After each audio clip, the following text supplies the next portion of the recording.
Welcome to The Mindful Trainer. I'm your host, Melanie Webb, and today's episode is a message of hope for anyone living with the lingering effects of concussion, long COVID, or dysautonomia. My guest, Lauren Ziaks, is a physical therapist, clinician, and researcher who's on the front lines of rehabilitation for complex, often misunderstood conditions. In this conversation, she connects the dots between brain injury, the autonomic nervous system, and the body's remarkable capacity to heal, especially when given the right environment and time. If you've been told your tests look fine, but you know something still isn't right, this episode is for you. You'll learn to recognize the small recovery wins, from restoring life balance and energy to finding joy again, and why the road back is not just possible, but a powerful, affirmative life transformation. This topic is one that has impacted me on a deeply personal level, and I know it impacts many of you as well. Let's dive in.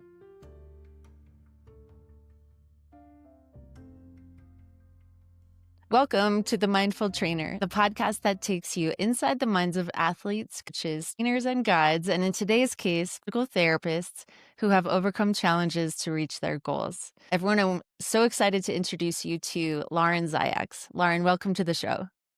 Hi, thanks for having me. I am thrilled to have you, and you're just down the street, which is even cooler. Everyone, let me tell you a little bit more about Lauren. Not only is she a physical therapist, but she's also a clinician and a researcher. She started her career in professional sports, traveling with the U.S. Olympic snowboarding team. She's based out of a hospital system in Utah, where she works with clients with complex chronic medical illness related to neurological disorders. She specializes in people living with concussion, long COVID, and dysautonomia. Full disclosure, you've all heard me on the show talk about some of my experiences with those three things. So that's how I met Lauren. Lauren was my physical therapist, and I bumped into her 6 years ago, and I wouldn't be the person I am today if it wasn't for you, Lauren. And I just want to thank you for accepting my invitation, because this isn't a message that so many people need to hear. And I know you're working hard to get that message out, especially right now in October. It's Dysautonomia month. So as we enter this conversation, I just want to set the ground rules, following your example, that there will be no medical advice offered in this podcast, but that Lauren has an invitation for everybody listening. Why don't I just let you share that, Lauren? Well, we just want to spread awareness. Like, the more people know, and dysautonomia is everywhere, and these chronic illnesses are everywhere. Some people can function at a high level. We just learned that there's an NBA athlete who has POTS, right? And so we can be Really? bedbound, we can be Katie Ledecky, we can be anything in between. And so knowing what it is first, and then starting to learn what kind of questions to ask and the providers to see is second. Let's start out by going back to, you treat patients with concussion, long COVID, and dysautonomia. How did it come in your lap to be working with all three of those patients, and what's the connection? So I had a brain injury and I wasn't getting better. And because of that experience, I actually moved into treating concussions. And my practice pre-COVID was people who had chronic impairments, which is how we got to know each other. And then we started learning about this connection with dysautonomia, which is an autonomic disorder. It means your autonomic nervous system, the computer software running in the background, is dysregulated. You might know it as your fight or flight, rest and digest, parasympathetic, sympathetic, whatever terms we want to use, right? And then we started looking at this connection, and then the pandemic hit. And I started getting referrals that said things like post-COVID concussion, ? Like, will you try? And so I said, absolutely, I'll do whatever I can. And we started to realize that the long COVID infections actually had very similar impairments to concussion. So now my program has kind of just morphed into this like chronic illness bucket where people have these overlying conditions. Okay, that syncs up with my medical history, where I stumbled into your office in 2019 after having 2 concussions in a row within about a 3-week period, and I was in bad shape. I was miserable, and you were so helpful. You and everyone on your team, you guided me through that process, which took over a year, which was pretty incredible. And then 2 years later, I was back in your office, and I remember you distinctly saying, I'm seeing a lot of my concussion patients back. But there was this big question mark. if there is any divine timing in accidents in my life, it's the fact that I live where I live and that I had access to your expertise to help me heal. So now I understand better how you ended up with all three of those illnesses. Yeah. And I'm sorry for your own head injury too. And I know you are a Thank snow sports lover like I am. And I've watched you get back into that slowly and carefully. thank you. So indeed, your personal health history does influence your work with patients. Absolutely. And then I have a really interesting perspective because I was an athletic trainer first, and then I went to PT school. And so I get to kind of mesh all of these things together. And I get to think about problems from two different lenses. And I think that has really helped as well. And then just being an ADHD person, like we're good at pattern recognition and we get bored easy. So just always up for a challenge. That's so interesting. And what I find interesting also about your approach is that you kind of have this tough love approach. Like, it's matter of fact, it's grounded in the evidence. You are the academic, you are the clinician, you are the researcher, and the fact that you have grown yourself personally and dealt with this every day, or I knew when you needed to tough love me and just be very matter of fact about my behaviors or lifestyle, that like there was no arguing with that and there was no feeling bad or picked on, which I think those of us who've had head injuries can, at least I saw myself sometimes struggling with that we know that you've experienced the suffer fest that we are in currently, and I think that helps. Yeah, I mean, you're talking about relatedness too, right? So, and for your coaching for your coaching listeners out there, that's a big part of their career as well, right? Is relatedness. So I get to leverage my story and my own medical trauma to connect with my patients. And then knowing where to push and where to just hold space is a hard balance too. In the medical field, we talk about motivational interviewing, but other people use that as well. Coaches use that all of the time, right? If I force you to do something, you're going to put up a big resistance and not do it. If I find a way to have you realize it's one of your goals, and then you're asking me, how do I do this? And all I'm doing is providing you information, you're doing all of the magic yourself, right? It's the work you put in, Melanie. It's the fact that you did your homework. You showed up to your appointments, right? That's why you got better. All I did was act as your cruise director and give you the itinerary. Oh, I love that. Hmm. I do, and I think it's also shows the contrast of the work that you're in as a healer and in medical practice, and why someone, when we're injured or ill, would go see you, right? Like compared to just doing a search online that says, what should I do? I have a head injury or long COVID or something like that. The wisdom of a real life human being. Thank you. Yeah. And it's hard because these fields are all areas where the science is emerging really fast, right? Like we ultimately know how to develop a training program. We know how to optimize fast twitch fibers. We know how to treat knee pain, right? There's not huge groundbreaking outcomes that are happening there. But the very foundation of all three buckets are constantly being shaken. And so it's hard. You can't just do a Google search because you don't actually know what product you'll be getting. You don't know what training that person has, right? You really, as a patient, have to come in with blind faith that that person is going to have the skill set that they need. And that can be scary in and of itself. I think so. And I loved watching your messages on Instagram this month and how you are advising us to become advocates for ourselves. Do you want to talk a little bit more about that? How that works from the patient side? How do we advocate with people like you? Yeah. So, this is an area where awareness is the biggest problem. The treatments for dysautonomia specifically are actually not hard. It's salt, compression, and symptom guided cardio, right? And that will get most people better. It's just how do I introduce those things and manage it, right? But people aren't aware of that.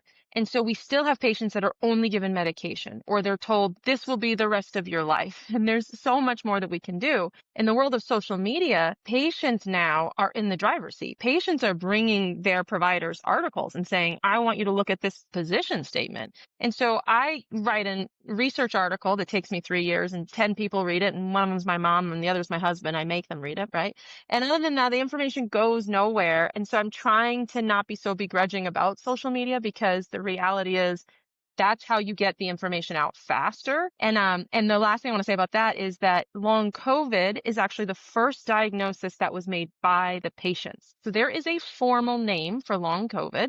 It is very long in medicalese, right? But because of social media during the pandemic and the fact that science moves slow, patients were calling it long COVID. And so the fancy name never took on. So that's how powerful social media actually is today. You want to make sure good messages get out, not just the things that people kind of invent on their own from an N of one. I did not know that.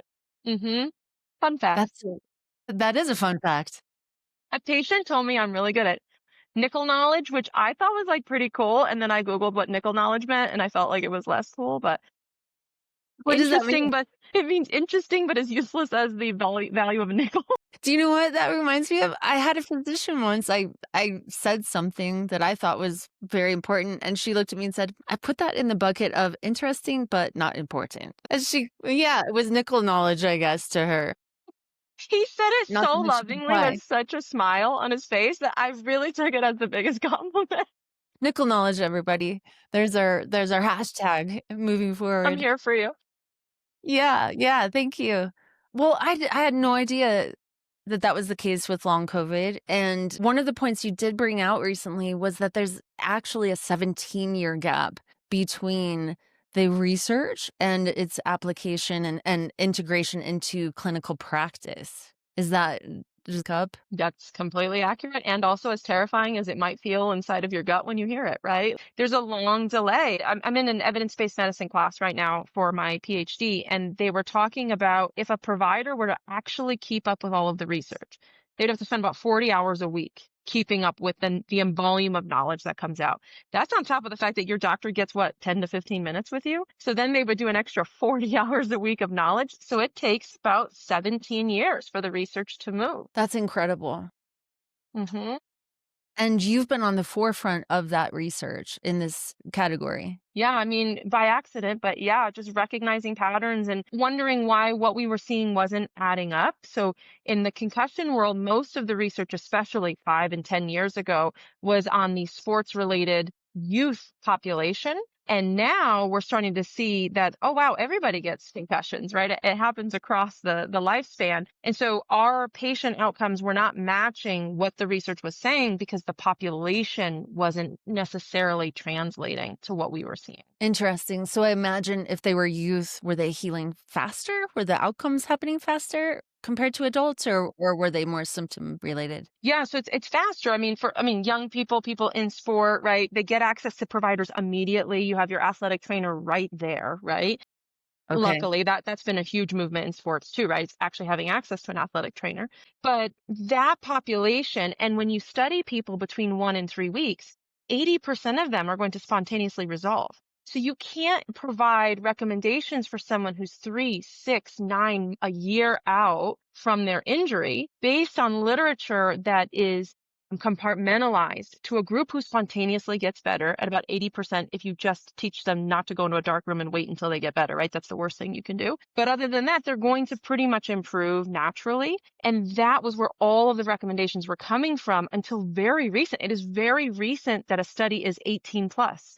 It is very recent that a study is more than 3 weeks post injury as a start date. These are huge changes in the field, right? And so of course we don't have recommendations. We're like just scratching the surface. I showed up to you all 5 or 6 weeks post injury, which is why and as a 45-year-old woman, which is why I was in bad shape. Yeah, and you'd had two in a row, right? You'd had two close together, which makes a big difference as well, right? In the long-term outcome. And so you start to add up all these things. And if I just treated you based on what the literature says, like I don't actually know what I would have done with you. There wasn't any literature that represented you at the time. Now there's more, but there wasn't then. Yeah, it's so interesting. Yeah. And I continually encounter friends or colleagues or whose child is injured now where they are, and they're like, what should I do? And they're perhaps not being treated by somebody who has access to the information that you've been sussing out in your practice. So that's been really interesting to me. And that's why I think that 17-year gap really stands out to me. You know what I would like to do also is back up to dysautonomia. I think that's a term that maybe the everyday person isn't familiar with. Maybe they've heard POTS. I feel like I encounter that more and more. But would you Hmm. mind explaining what that is? Yeah, sure. So the first thing is that people use the term POTS and dysautonomia interchangeably, but they're actually not interchangeable terms. Dysautonomia is the umbrella, and then POTS is a subtype. So that would be like if I have heart disease, I have hypertension. Okay.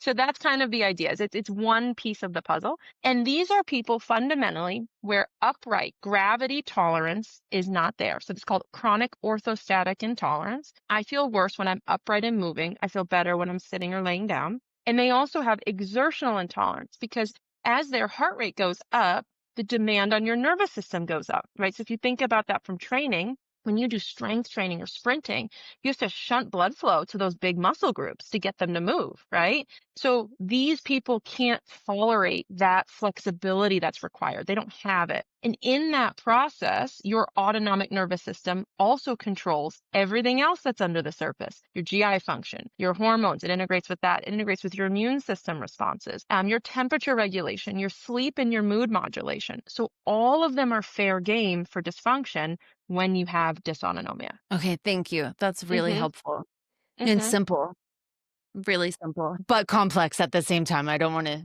sound like I'm dumbing that No, down, but a simple it's approach to actually defining that. it's actually very simple. It's complex, but it's actually pretty easy. Yeah. Yeah, and it also I'm gonna bring this back around to myself. That's how I ended up in your office again several years after being released from my post-concussive care, was that I just didn't feel good, and I was back to hiking and doing my regular activities, and I would have to stop mid-hike and, like, I don't know what's happening right now, but I just don't feel good, you know? So, I think we can share with the listeners that the way that manifests it during exertion is you just feel lousy, like things you could normally do, all of a sudden, it's not just that they're hard or that you're working harder than normal, is that no, like my heart rate literally was so high, normally high for me, and that blood pressure effect made me feel just overall malaise, and I was watching mood swings too. Very interesting. Yeah, and it can be during activity. So usually it's that the symptoms get worse during activity, like what you're describing. What's even more interesting is the people, especially those who are really conditioned, who feel worse after exercise.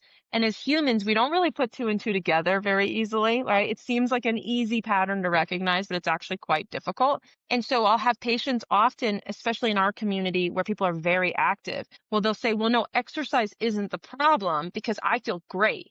Well, yeah, because your heart rate's sky high, you're in the sympathetic drive, you've got those endorphins being released, and then you dump afterwards and you have that profound fatigue. And you have to help them make that connection that the thing you think is making you better is what brought you into my office in the first place.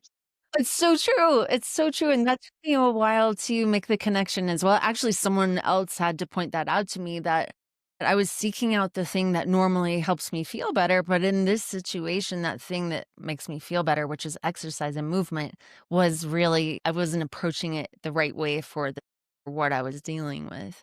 And Do you know you so I think actually just said something very profound? I'm sorry, I didn't mean to cut you off there, but no, what you no. just said is actually very profound. So when you think about, and especially for your specific listeners, when you have these illnesses, your past experience and decision-making tools do not work.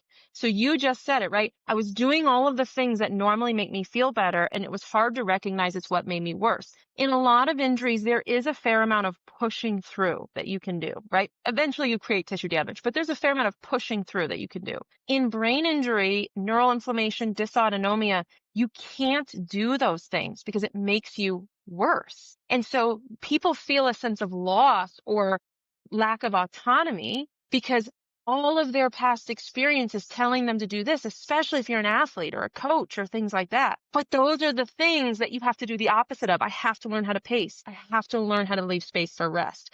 I have to learn that I can only increase my symptoms by 1 or 2 out of 10. And I can't just create that swelling and look for that stress response because that's actually detrimental to your recovery. How big of a mind shift is that to learn and validate? No, the reason you feel lost is because none of the things that you're used to doing are actually helpful in this case. I have to teach you all new skills, right? Part was so hard for me. Hmm. It really was an identity shift and change, which resulted in major lifestyle changes, right? Friends disappeared. That identity that everyone knew me as, the adventure girl, which was part of my profession and part of my social ecosystem, it just dissolved. Again, to have someone like you on my team to reflect that to me and help me understand that was so critical. It's something that I want every listener here to know. And like you said, this is the audience that tends to, we like movement, we like exercise, we know it's good for us, right? But I think a lot of us do suffer from chronic things.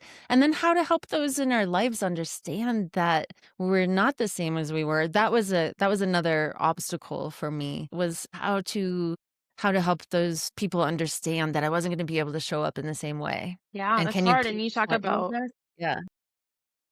losing relationships and like how things shift and who am I going to be? Who is the new me? And patients will talk a lot about like, I just want my life back. And we tend to forget that like we actually had challenges in our old life too, but we have this fallacy of how perfect everything was before. And in chronic illness, we talk a lot about how the of this old life is actually detrimental to your recovery because we never accurately reflect it. And when you go through any life changing life trauma, you're going to be a different person. When you get married, have a baby, have a death in your family, have an illness, your values and what you need out of your partnerships are going to change. So you can't go backwards. You're not the same person you were when you were 21, right? Like you just can't access that person again. And once people are able to see that and able to see that doesn't mean you can't be happy, healthy, whole. They start to just blossom and then they start to get better. Yeah, I feel like once I was able to submit and accept my new reality, life got so much better. But there was a willful submission that had to happen first. I like that term. I would get in trouble if I said that, but you can say it. You would, yeah. I'll say it on the patient side of things. That's really important. I wanted to get to the behavior changes, and you talk a lot about how to have small wins, and maybe we'll finish with this topic. Like, how do we learn to do that while dealing with long COVID, concussion, or dysautonomia? This is hard, right? Like I struggle with this in my real life, but it's something I have to create for my patients. Every treatment that you have to do for head injury, concussion, long COVID, they are hard health behavior changes. So what are the hardest things for people to do? Get enough sleep, manage their stress, eat properly, exercise. And these are all of the things you have to do to treat these conditions. Plus, I asked you to do weird bridges with your hands pressed together to march like a zombie. And I asked you to turn your head a bunch of times while you were dizzy until you weren't dizzy anymore. So we're also asking you to do weird things. And so I've got to build in, I have to lead the witness. I have to build in those wins so that your brain gets that hit of dopamine. And that's all just human behavior, right? Your coach can't give you a sprint workout when you're not capable of doing it. You're going to fire your coach. You're going to cancel your gym membership. We all do this. We just use different terms for it. Can I give you an achievable goal? And then can I get you to build on that goal and then build on that goal? And that's how we create health behavior changes. I love it. Even as a personal trainer, I full stop. If I crush my clients and I'm not in tune with where they really are at that day or as a whole, I'm not doing my job. I'm not serving them. There's a lot of ego that can show up in the gym and in the training room. And you're taking me back to remember those primal movement patterns, I believe is what you called them. And I still do them, Lauren. Like Lauren was talking about putting your hands together during a bridge. And guess what? My clients do it too, because I figure if it's good for healing the cognitive impairment, it's also good at staving off cognitive decline. I started applying it in regular lifestyle training with my clients in the gym. I think that's how I've filled my cup as someone who's experienced these traumas myself in my body. Yeah, that's amazing. You said like knowing where your client is at, right? And so that's like another motivational interviewing technique is what knowledge do you currently have? What skills do you have? And then I would be introducing education to enhance any weaknesses that I find in those things, right? And in order to be able to enact a behavior change, you have to feel capable. The term for that is behavioral capability. Do I feel confidence in that I have the knowledge I need, that I can implement the skills, and that it's possible for me to do it? My environment and my stressors in my life are set up for me to be able to do that. And this is what you're talking about doing with your clients, right? Is the same thing. I have to identify, can Susie do a squat with both legs? Well, then I probably shouldn't give her 50 single leg squats, right? That's not a fair goal. Does she know what squatting mechanics look like, right? Am I making this exercise safe for her? It's the same thing. It's just that my patients happen to have profound chronic illness, but it's all the same. The same training principles. Yes. Yes. Well, Lauren, I could talk to you for hours about this topic. I am so grateful that you hopped in here with me before the end of the month so that I can share this during the month of dysautonomia awareness. Do you have any final nuggets you want to leave the listeners with? Yeah, I mean, your brain is never done healing. So even if you're somebody out there who's high functioning, but you're struggling with something, neuroplasticity means that your brain will change across your lifetime. So we just have to find where those deficits are and stress them in incremental ways. And there's always a recovery potential available to you. So just don't give up hope. Know that you can just keep on healing and live as whole and full of a life as possible. That is such a hopeful message. I love that. And I clung to that during my own healing process. And I found Thank it you. to be true. Yes. Thanks. Lauren, how do people connect with you or learn from you? You can find me on Instagram at Ziaks, so just my name. I have a website, phoenixconcussionrecovery.com. I don't have a lot about dysautonomia on there yet, but I'm working on it. And yeah, so just kind of send me a message, send me questions. I'm trying to do this social media thing for at least the month of October. So shoot me questions and I'll make some videos and answer them. I love it. Thank you again for joining me today. Thank you. Thank you for having me. You're welcome. I'll see you around town. If Lauren's insights gave you a new perspective on healing or reminded you that just because you've had a setback, your story isn't over, I'd love for you to share this episode with someone who really needs to hear it. Subscribe on Spotify or Apple Podcasts and join our WebWell community at webwell.com. That's WEBBWELL.com for more conversations, programs, and resources designed to help you reconnect with your body, mind, and nature. Successful healing doesn't mean going back to who you once were. It's about the transformation that happens when you integrate all that you have experienced with an eye toward what's next. Thanks for listening, everybody. See you next time.